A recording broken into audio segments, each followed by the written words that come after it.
Welcome to Network Africa. On today's program, the federal government confirms rescue of 21 of the abducted Chibok girls.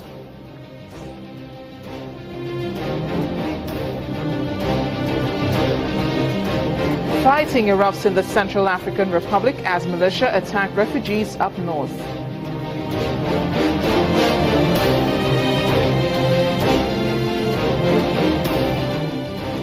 Plus, the president's home is turned into a museum in Egypt. Let's begin Network Africa.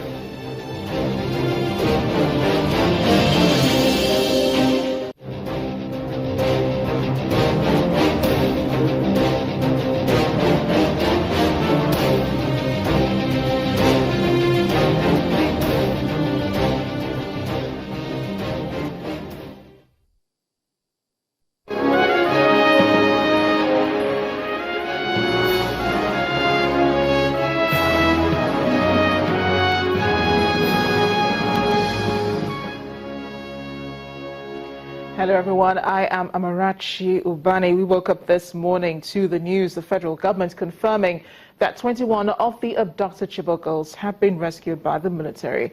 As evident by the presidential media spokesperson, Garba Shehu, says the president has been briefed about the situation by the Director General of the Department of State Services, Lawal Daura. The president tweeted earlier today, "As I depart for Germany on an official visit, I welcome the release of 21 of our Chibok girls following successful negotiations." End of tweet. Mr. Daura says the release of the girls in a limited number is the outcome of negotiations between the administration and the Boko Haram, brokered by the International Red Cross and the Swiss government. He says the girls want to have some much-needed rest before being flown to Abuja to meet with the Vice President, Professor Yemi Oshibajo, being that the president is going to be out of the country in Berlin, Germany, up until the 15th. One of the groups at the forefront of the campaign for the girls' release has been the Bring Back Our Girls group. We have their reaction to the latest news concerning the girls in a statement jointly signed by Obi Ezekwesili and Aisha Yusufu. The group says the wonderful development confirms what it has always known about the activity of the government to rescue the Chibok girls. The group says while it awaits further details, it salutes the work of the nation's security services at the front lines, the commitments, resilience, and tireless efforts of the members of the Multinational Joint Task Force and the civilian JTF. The BBOG also thanked the International Red Cross, Committee of the Red Cross, the Swiss government, and all negotiators involved in securing the release. It, however, urged the international community to continue to support the government's effort to rescue all other abducted Nigerians so that parents, the Chibok community, the nation, and the world can finally put an end to the nightmare once and for all. So here's what we know about the girls up until this point. About 276 of them were loaded onto the lorries by militants at the government secondary school in Chibok, Borno State. 219 of them were taken away, as some managed to escape that night just within hours after they were kidnapped. Fast forward to May this year, when one of the girls was found as she was collecting firewood in the Sambisa forest close to the border with Cameroon. By August, a video was released by Boko Haram saying some of the girls have been killed by airstrikes, and Boko Haram demanded the release of some of their members in exchange for the girls.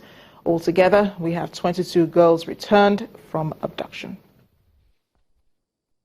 Channelstv correspondent in Borno State, where the girls were kidnapped, joins us now. Blessing, it's great to have you back on Network Africa.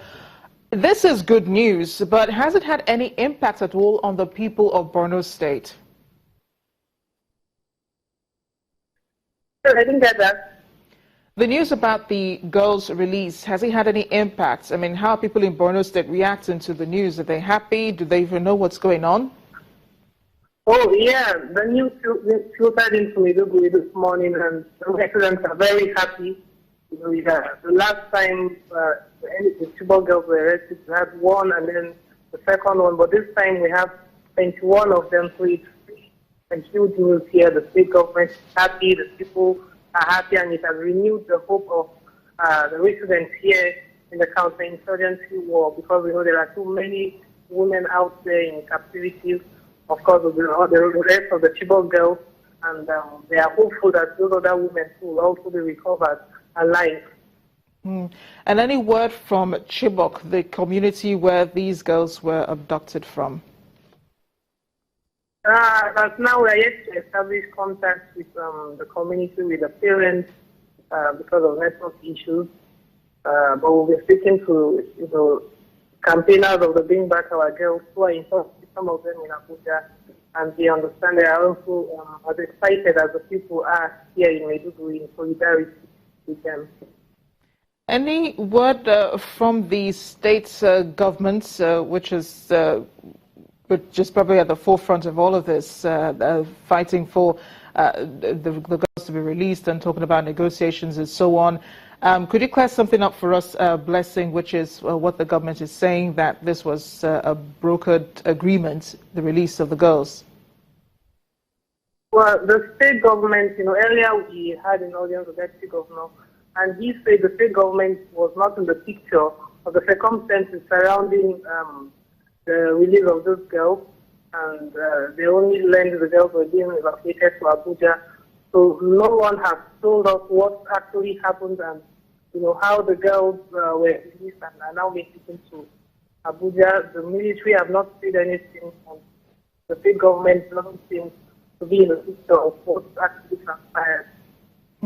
But Blessing, has the mood changed? Well, understandably, everyone is excited, but has the mood changed? Do you find that there are more security men on the streets today, or are things just the same? Well, there's no physical change in terms of security or people's activities. It's